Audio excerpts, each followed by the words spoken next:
Assalamualaikum warahmatullahi wabarakatuh.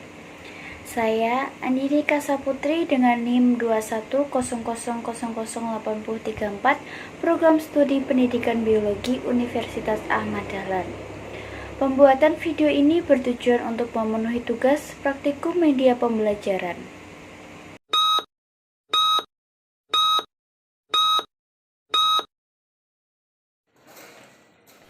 Inilah LC, 27 tahun, seorang dokter umum warga Jakarta yang berhasil ditangkap Satres Narkoba Polres Cianjur pada bulan Desember lalu. Pelaku ditangkap terkait kepemilikan psikotropika tanpa izin dan melakukan praktek ilegal. Pelaku menyuntikkan diazepam dan midazolam kepada korban dengan tujuan untuk menetralisir narkoba yang dikonsumsi korban.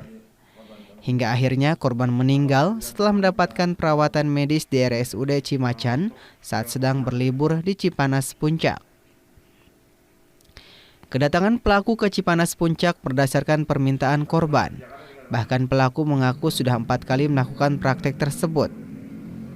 Selain kepemilikan dan penggunaan psikotropika, diduga pelaku juga melakukan malapraktek dengan menyuntikkan dosis yang tidak sesuai. Polisi menyita barang bukti 4 jarum suntik, 2 botol diazepam, dan 2 botol midazolam. Awalnya kami menerima informasi masyarakat tentang adanya seseorang yang diduga menderita sakit di rumah sakit Cimacan. Informasinya orang tersebut menderita sakit bagian dalam yang kita lakukan pemeriksaan. Informasinya orang tersebut adalah diberikan suntikan oleh seorang dokter yang mana dari keterangan dokter tersebut bahwasanya dia diundang oleh seseorang yang sakit tersebut dari Jakarta. Untuk mempertanggungjawabkan perbuatannya, pelaku dijerat pasal 62 Undang-Undang Nomor 5 Tahun 1997 tentang psikotropika dengan ancaman hukuman 5 tahun penjara. Assalamualaikum warahmatullahi wabarakatuh. Halo murid-murid semuanya, apa kabar kalian hari ini? Semoga dalam keadaan sehat. Selamat datang dalam pembelajaran biologi yang menyenangkan ini. Kali ini kita akan membahas mata pelajaran biologi pada materi psikotropika. Agar memudahkan siswa-siswi dalam memahami video ini, ada beberapa petunjuk belajar yang harus diperhatikan sebagai berikut. Yang pertama, berdoalah setiap akan memulai pembelajaran. Yang kedua, bacalah SKKD indikator dan tujuan pembelajaran dari materi ini. 3. Perhatikanlah video ini dari awal sampai berakhirnya video. 4. Peserta didik diperbolehkan menambah literatur atau sumber belajar lain agar memperkuat pemahaman. Kelima, setelah memperhatikan video ini, peserta didik melakukan aktivitas yang terdapat dalam akhir video. Silakan siswa-siswi simak dengan baik standar kompetensi inti dan kompetensi dasar pada materi psikotropika kali ini. Selain itu, peserta didik wajib memperhatikan beberapa indikator dan tujuan pembelajaran yang diharapkan untuk peserta didik capai setelah pembelajaran ini. Pertama-tama kita akan membahas mengenai pengertian nabza. Nabza adalah singkatan dari narkotika, psikotropika, dan zat adiktif.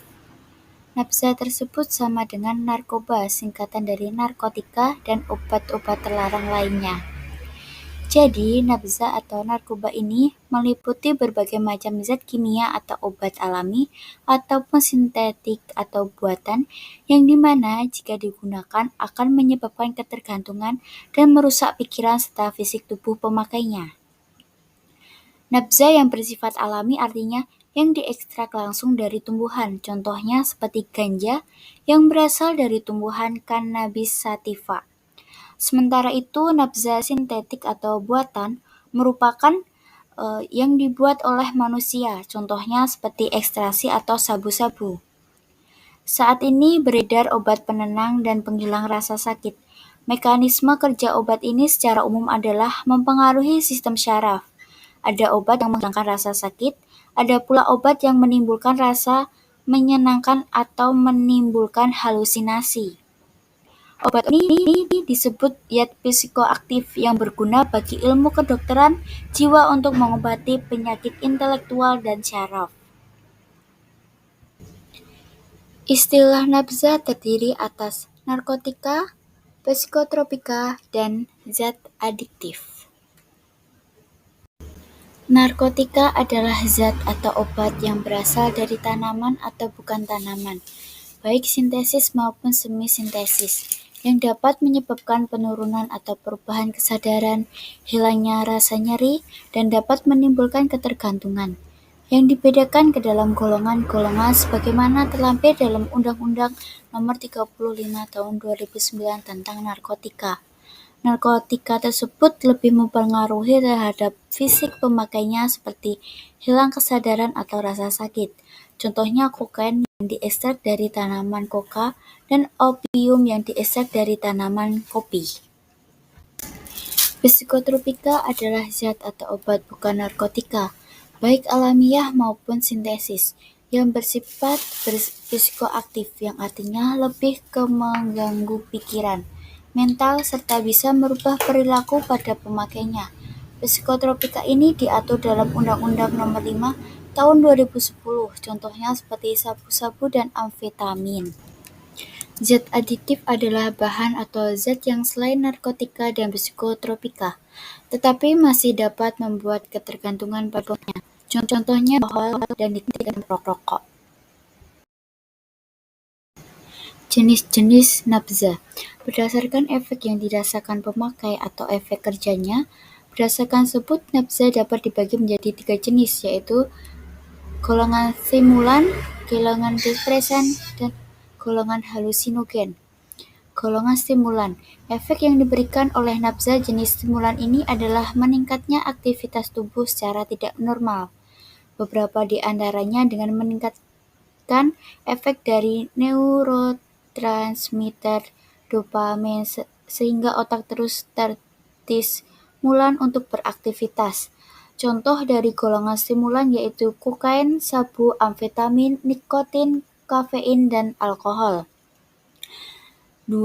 Golongan depresan. Pada depresan ini menyebabkan efek penurunan aktivitas tubuh dengan cara meningkatkan efek dari neurotransmitter GABA.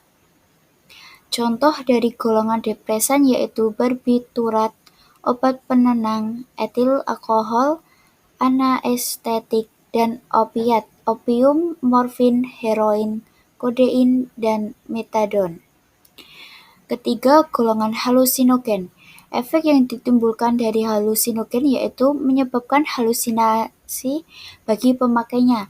Cara kerjanya dengan meningkatkan efek dari neurotransmitter serotonin. Contoh dari golongan halusinogen yaitu LSD, STP, THC, mesakolin, psilosibin, dan PCP, obat hewan. Adapun jenis nafza berdasarkan efek ketergantungannya yang akan dirasakan oleh pemakai yaitu ada narkotika golongan 1, golongan 2, dan golongan 3. Narkotika memiliki efek ketergantungan yang tinggi sehingga tidak didapatkan dalam terapi obat. Hanya di contohnya seperti golongan 2. Efek ketergantungan dari narkotika golongan 2 ini adalah sedang, sehingga dapat dimanfaatkan dalam terapi pengobatan ataupun di perkembangan iptek. Contohnya adalah morfin. Golongan 3. Efek dari narkotika golongan 3 ini adalah rendah sehingga banyak dimanfaatkan dalam terapi pengobatan serta selalu dimanfaatkan dalam pengembangan iptek. Contohnya adalah kodein.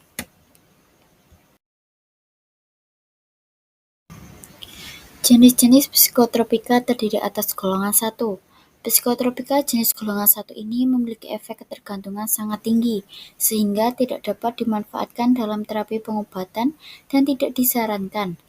Jenis ini hanya bisa disarankan sebagai ilmu pengetahuan iptek. Contoh psikotropika golongan 1 ini adalah ekstasi atau LSD.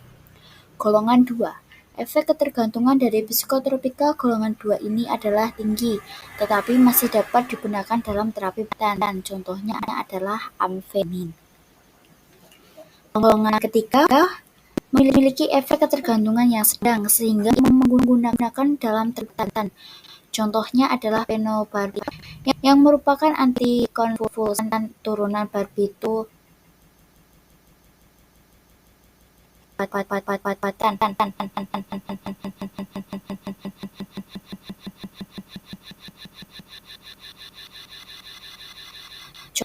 Contoh dari psikotropika golongan 4 ini adalah diazepam.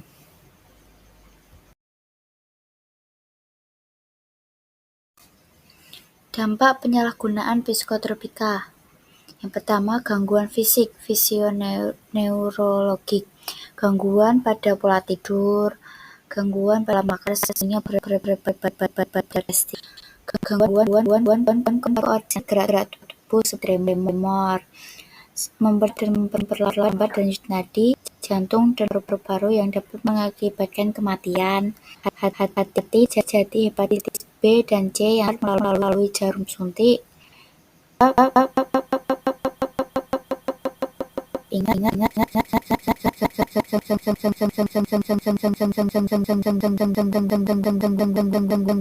perhatian dan konsentrasi, perubahan perilaku akan meningkatkan serotonina, penurunan fungsi kognitif dan ketergantungan, yang dimana penggunaan tersebut akan sakit dan berontak. Selanjutnya, dampak pada bidang ekonomi seperti membutuhkan uang yang sangat besar untuk memenuhi kegantungan terhadap obat-obatan, meningkatnya anak pengangguran, dan negara dan masyarakat dirugikan dalam berbagai aspek seperti keamanan, biaya kesehatan, dan kesempatan pendidikan. Selanjutnya, dalam bidang sosial, seperti mengucilkan diri dari lingkungan, merusak disiplin dan motivasi belajar yang akibatnya orang yang memakai obat-obatan tersebut akan putus sekolah, meningkatkan kejahatan di masyarakat, dan pengedar atau bandar menggunakan perantara remaja atau siswa yang telah. Berikut ini adalah aktivitas yang harus dilakukan oleh masing-masing siswa. Setelah memperhatikan dan memahami video pembelajaran ini, peserta didik membuat tugas portofolio serta membuat poster yang menjadi tugas akhir dalam materi psikotropika ini. Sekian penjelasan yang dapat saya sampaikan. Kurang dan lebihnya saya mohon maaf. Wassalamualaikum warahmatullahi wabarakatuh.